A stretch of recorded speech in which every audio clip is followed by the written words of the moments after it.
Hi and welcome.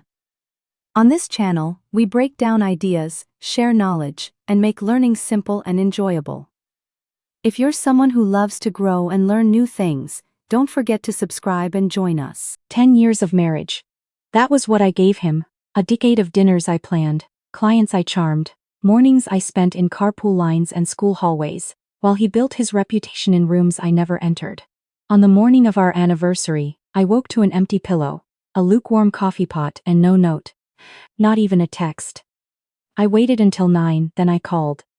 He picked up on the third ring. There was music in the background, the kind that plays in restaurants where the wine list is thicker than the menu. A woman's laugh nearby. Not a stranger's laugh. A familiar one. A laugh I'd known since my sophomore year of college, a laugh that used to make me feel safe. "Happy anniversary," I said. There was a pause, then my husband's voice, slightly too bright. "Hey. Right, I was going to call you this morning.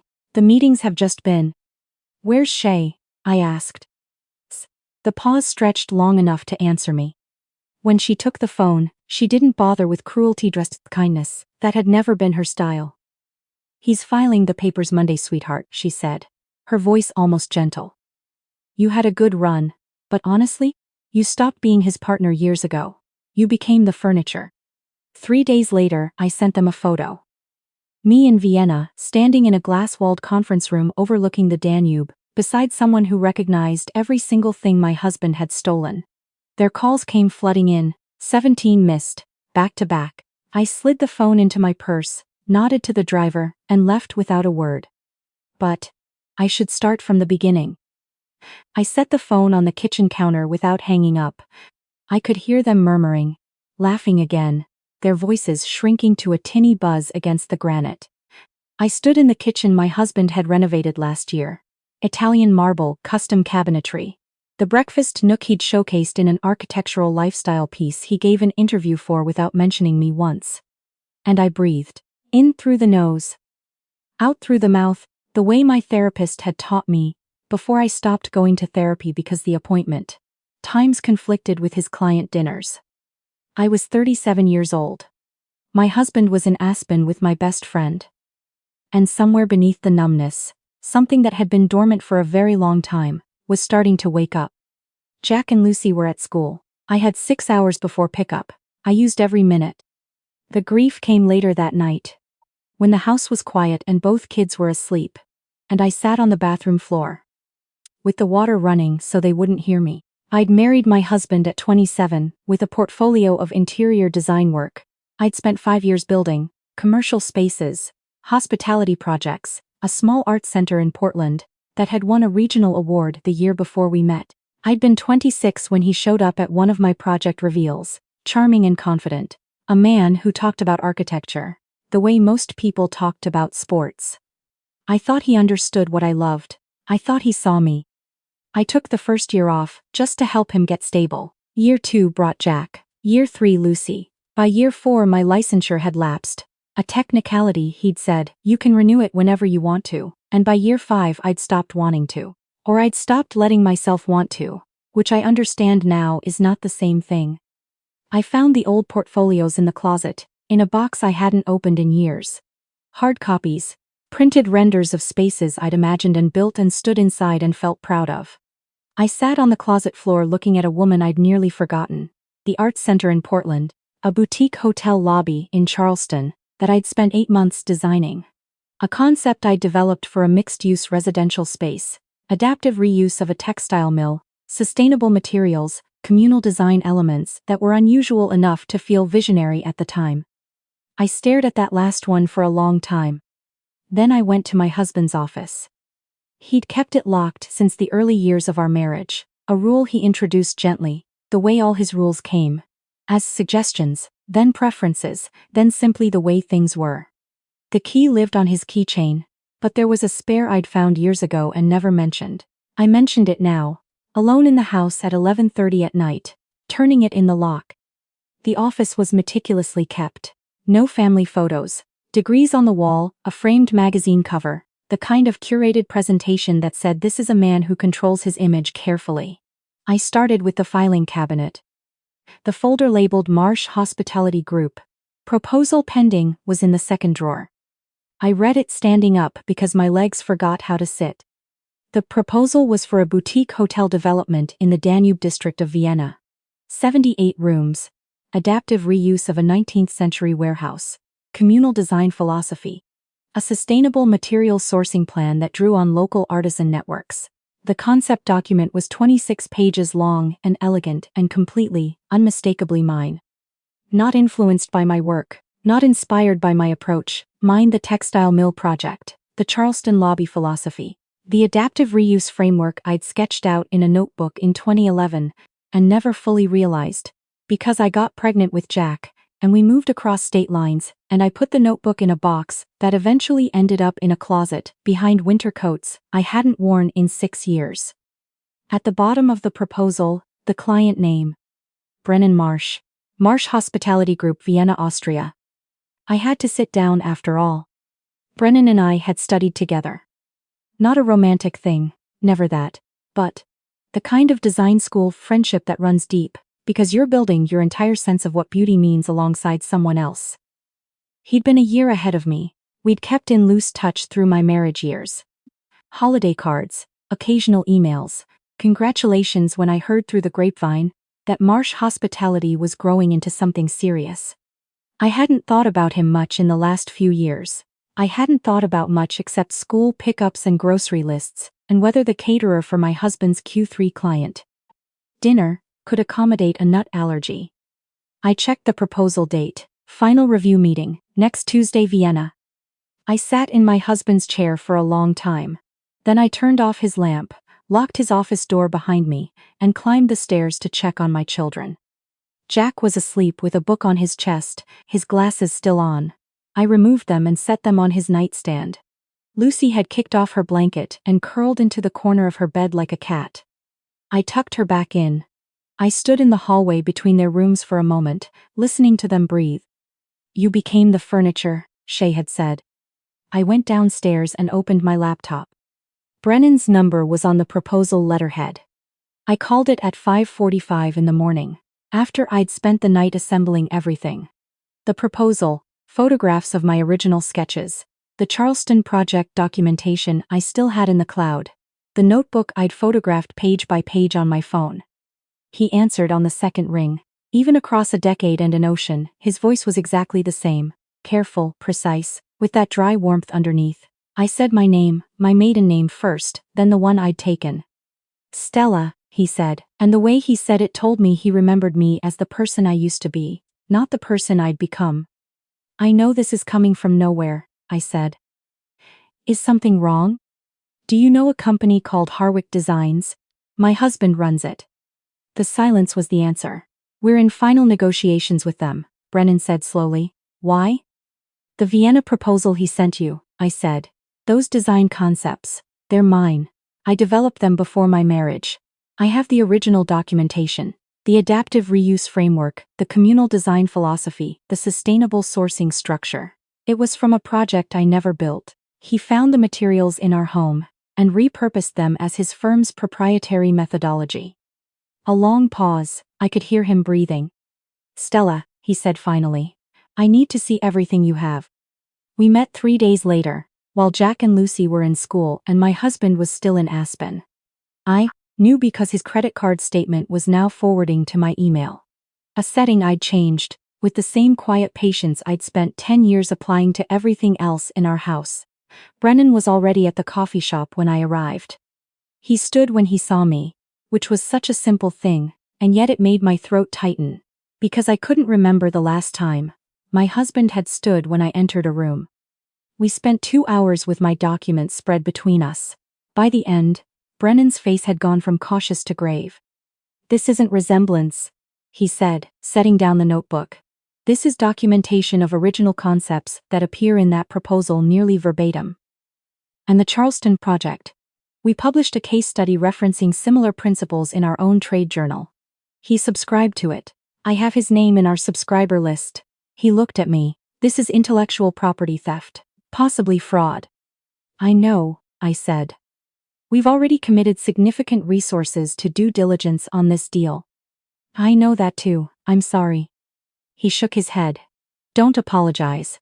He looked at me for a moment and I recognized the expression. I'd seen it before, in studios and review rooms, when someone was solving a problem they hadn't expected. He thinks the meeting is still happening Tuesday? As far as I know. Good, Brennan said. Let it stay that way. Before the plan could take shape, I needed the foundation under me. I'd already contacted a divorce attorney named Judith, recommended in a whispered conversation by a neighbor, who'd gone through something similar 3 years earlier and come out the other side with her house and her sanity. Tell me everything, Judith had said when I settled into the chair across from her desk. So I did. From the anniversary call to the separate bank account I'd discovered in my husband's financial records to the office of stolen design work. Classic pre-divorce positioning, she confirmed. She told me I was entitled to far more than my husband assumed I'd know to ask for. Virginia recognized the contributions of a homemaking spouse. She told me to document everything, and not confront him yet. And to understand that the business valuation conversation would hinge significantly on my ability to demonstrate a decade of structural support. When I left her office, I had a plan for the legal side and something I hadn't had in years. A clear picture of what was actually mine. The confrontation plan took shape over 4 days. Brennan would cancel the deal formally, citing irreconcilable differences in methodology. True in every direction, but first, he'd suggest relocating the final meeting to Vienna, framing it as a goodwill gesture, a chance to walk the site before signature. My husband booked his flight within the hour, Brennan told me. Business class. The speed of it told us exactly how much he needed this deal to close. I booked our flights separately. Economy. Connecting through Frankfurt. Kids on either side of me with their backpacks stuffed with activities. And the emergency snacks, I'd learned were non-negotiable when traveling with a 9-year-old who got headaches and a 6-year-old who got opinions. Are we going to Europe? Jack asked when I told them, his eyes wide. We are, I said. Does Dad know? Lucy asked. I smoothed her hair back from her face. He's going to find out. Vienna was gold and gray and achingly beautiful in a way I hadn't prepared myself for. We landed in the early morning, the city still holding on to the last of the autumn fog, and I stood on the curb outside the terminal. While the kids argued about whether a pretzel counted as breakfast, and something in my chest loosened that I hadn't known was clenched. Brennan had arranged connecting rooms at a small hotel near the Ringstrasse. Not expensive by Vienna standards, but the kind of place where the ceilings were high and the coffee was exceptional, and the woman at the front desk handed Lucy a small wrapped piece of chocolate without being asked. The kids pressed their faces to the window and watched trams glide past in the early light. It's like a movie, Jack said. Better, I told him. The meeting was at 2 in the afternoon. Brennan had arranged childcare through his Vienna office. A calm, capable woman who took the kids to the Natural Histories Museum and sent me photos of Lucy standing in front of a meteorite, the size of a refrigerator, arms spread wide, with the expression of someone claiming personal ownership. I wore a blazer I'd bought the week before, not to impress anyone, but because I'd forgotten what it felt like to wear something chosen for me, by me for a purpose that was entirely mine. Navy, clean lines.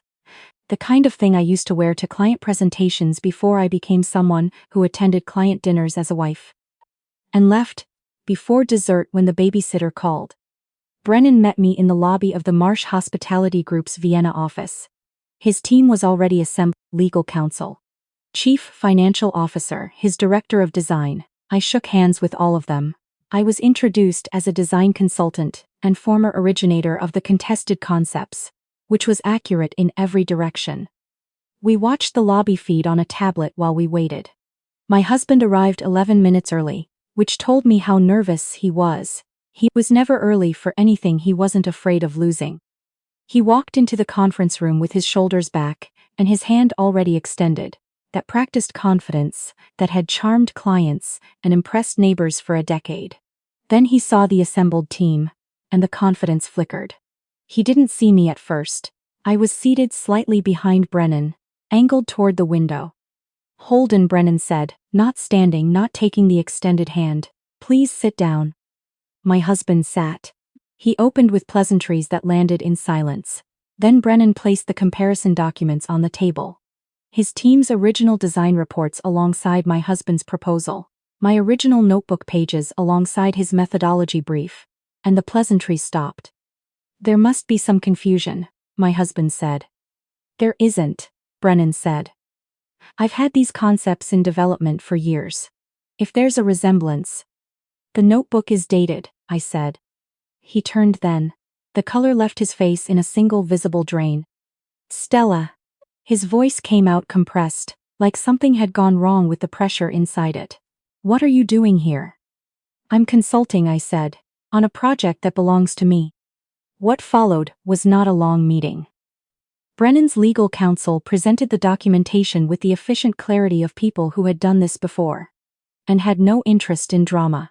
My husband tried 3 separate approaches: confusion, then indignation, then a lowered voice and a look directed at me that I recognized from every argument we'd had in the last 5 years, the one that said, "Do not embarrass me here." That look used to work. "Sign the termination agreement," Brennan said.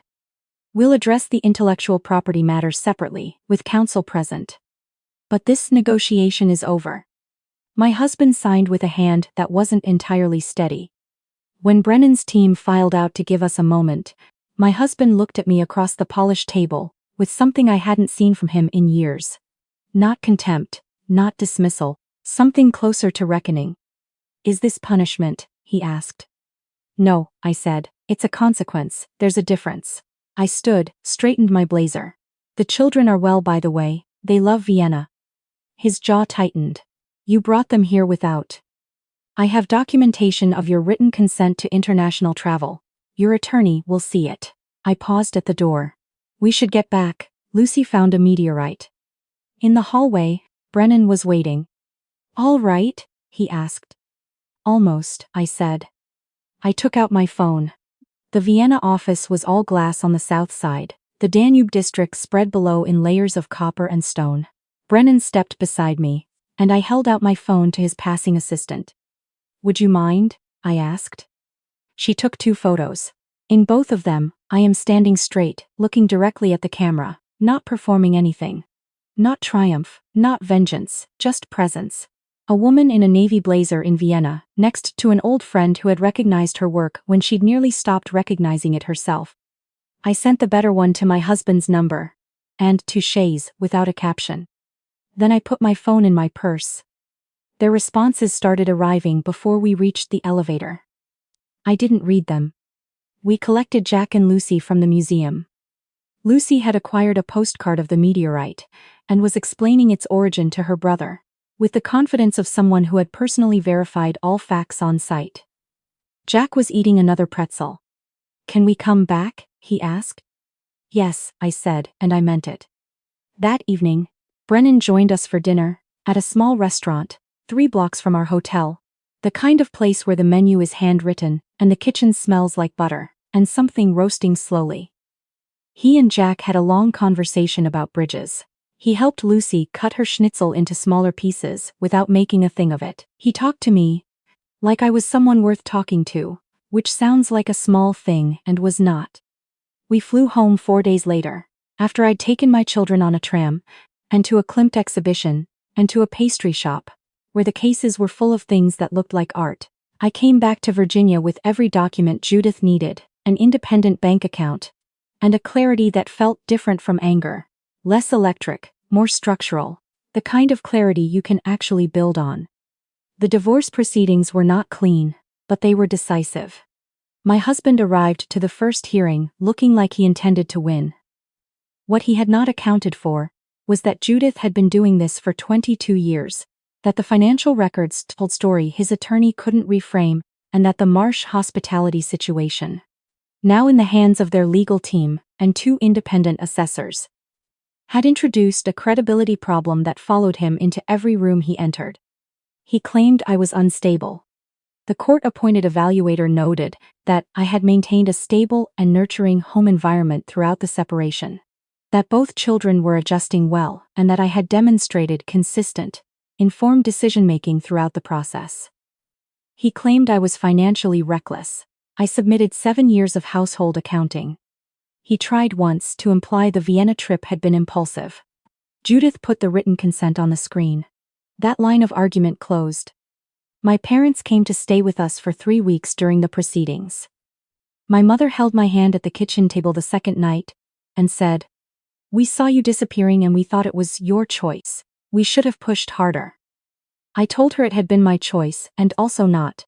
That both things were true. My father, who says almost nothing, said, "You always had the steadiest head of anyone I knew, even as a girl. I'm glad you remembered that." Shay was not in the courtroom. She was not at the settlement either. I heard, through the careful grapevine of mutual acquaintances, that she and my husband had lasted about 6 weeks before fracturing under the weight of what they'd done together, and the kind of people it turned out they were. My parents had called Shay's mother, whom they'd known for years. That conversation, by all accounts, had been thorough. I wasn't there for it. I didn't need to be. Some arcs close without your help when enough truth enters the room.